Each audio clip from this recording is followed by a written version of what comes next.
John Balliol, was King of Scots from 1292 to 1296.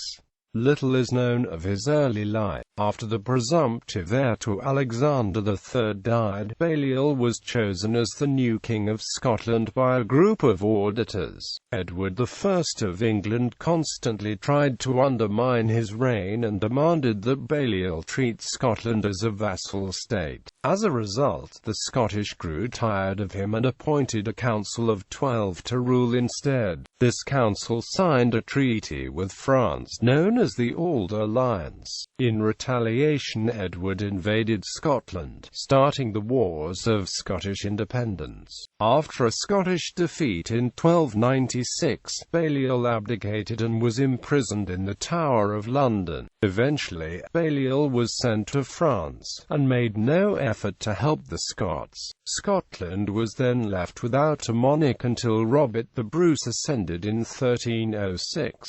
Name. In Norman French his name was Johann de Balliol, in Middle Scots it was Jehon Ballion, and in Scottish Gaelic Ian Balliol. In Scots he was known by the nickname Tomb Tabard, usually understood to mean empty coat, with the word coat referring to coat of arms. Early life. Little of Balliol's early life is known. He was born between 1248 and 1250 at an unknown location. Possibilities include Galloway, Picardy and Barnard Castle, County Durham. He was the son of John, 5th Baron Balliol, Lord of Barnard Castle, and his wife Dervigilla of Galloway, daughter of Alan, Lord of Galloway and granddaughter of David, Earl of Huntingdon. From his mother he inherited significant lands in Galloway and claimed a lordship over the Gallovidians, as well as various English and Scottish estates of the Huntingdon inheritance. From his father he inherited large estates in England and France, such as Hitchin, in Hertfordshire.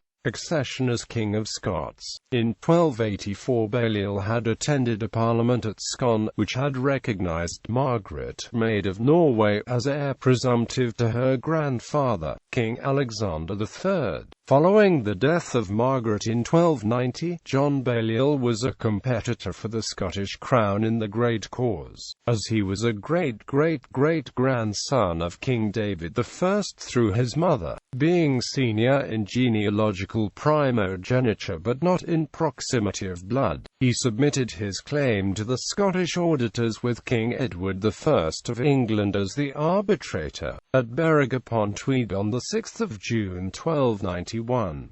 The Scottish auditors' decision in favour of Balliol was pronounced in the Great Hall of Berwick Castle on 17 November 1292, and he was inaugurated accordingly King of Scotland at Scone, 30 November 1292, St.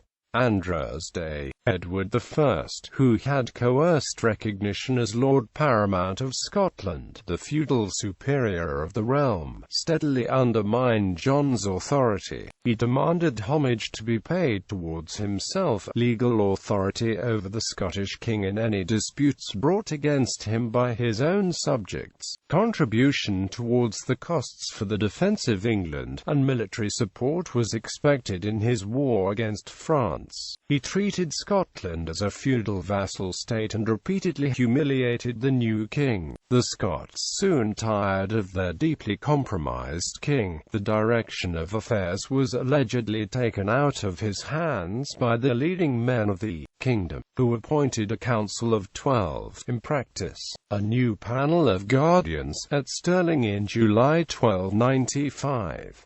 They went on to conclude a treaty of mutual assistance with France, known in later years as the Old Alliance. Abdication. In retaliation, Edward I invaded, commencing the Wars of Scottish Independence. The Scots were defeated at Dunbar and the English took Dunbar Castle on 27 April 1296.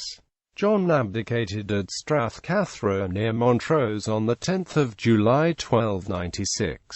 Here the arms of Scotland were formally torn from John's surcoat, giving him the abiding name of Tomb Tabard. John was imprisoned in the Tower of London until allowed to go to France in July 1299. When his baggage was examined at Dover, the royal golden crown and seal of the Kingdom of Scotland, with many vessels of gold and silver, and a considerable sum of money, were found in his chests. Edward I ordered that the crown be offered to St. Thomas the Martyr and that the money be returned to John for the expenses of his journey.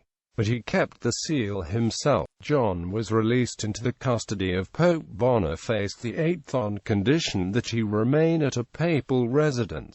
He was released around the summer of 1301 and lived the rest of his life on his family's ancestral estates at Ellicourt, Picardy. Over the next few years, there were several Scottish rebellions against Edward. The rebels would use the name of King John on the grounds that his abdication had been under duress and therefore invalid. This claim came to look increasingly tenuous, as John's position under nominal house arrest meant that he could not return to Scotland nor campaign for his release, despite the Scots' diplomatic attempts in Paris and Rome. After 1302, he made no further attempts to extend his personal support to the Scots. Effectively, Scotland was left without a monarch until the accession of Robert the Bruce in 1306. Death. John died around the 25th of November 1314 at his family's chateau at Ellicourt in France. On the 4th of January 1315, King Edward II of England, writing to King Louis X of France, said that he had heard of the death of Sir John de Balliol and requested the fealty and homage of Edward Balliol to be given by proxy. John de Balliol is interred in the church of Saint-Ouen-de-Balliol-sur-Yonne. This may or may not be the Scottish king. John was survived by his son Edward Balliol, who later revived his family's claim to the Scottish throne, received support from the English, and had some temporary successes. Marriage and issue. John married, around the 9th of February 1281, Isabella de Warenne, daughter of John de Warenne, 6th Earl of Surrey. Her mother Alice de Lusignan was daughter of Hugh X de Lusignan by Isabella of Angoulême, widow of King John of England, making Isabella niece, in the half-blood, of Henry III of England. John was also the brother-in-law to John Cummin, who was killed following a scuffle with Robert the Bruce in February 1306, at Dumfries Cathedral. Opinion remains divided on who started the fight and who exactly killed Cummin. It has been established that John and Isabella had at least one child, Edward Balliol, Scottish pretender, married to Margarita de Taranto, daughter of Philip I, Prince of Taranto, annulled a divorced with no issue. However, other children have been linked to the couple as other possible issue. Henry de Balliol. He was killed in the Battle of Annan on the 16th of December 1332, leaving no issue. Agnes Balliol was married to Brian Fitzalan, Lord Fitzalan, and feudal Baron of Bedale. They were parents to Agnes Fitzalan, who married Sir Gilbert Stapleton, KNT. Of Bedale. Gilbert is better known for his participation in the assassination of Piers Gaveston, Earl of Cornwall.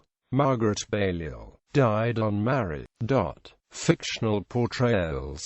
John Balliol has been depicted in drama, John Balliol, an historical drama, in 5-acts play based on his life by William Tennant. A character named Balliol, portrayed by British actor Bernard Horsfall, appears in Mel Gibson's 1995 Oscar-winning epic, Braveheart, an heroic tale of Scottish national hero William Wallace. The character is merely presented as a claimant to the Scottish crown, with no further delving into his significance. He is presumably loosely based on John Balliol, although in reality he was a prisoner in France at the time.